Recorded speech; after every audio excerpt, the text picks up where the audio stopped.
Ada orang dia duduk dalam dunia ni, dia tak teringin dengan dunia ni. Siapa nak ambil dunia ni, ambil lah.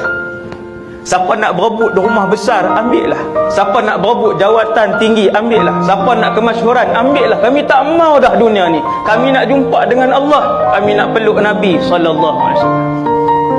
Tapi ada orang setiap saat dia merindui Allah Subhanahu Wa Taala, dan setiap saat itulah dia mengharapkan dia dapat berjumpa dengan Nabi SAW. Maka kematian mengejut bagi orang beriman, kata para ulama, adalah rahmatul lil mukminin.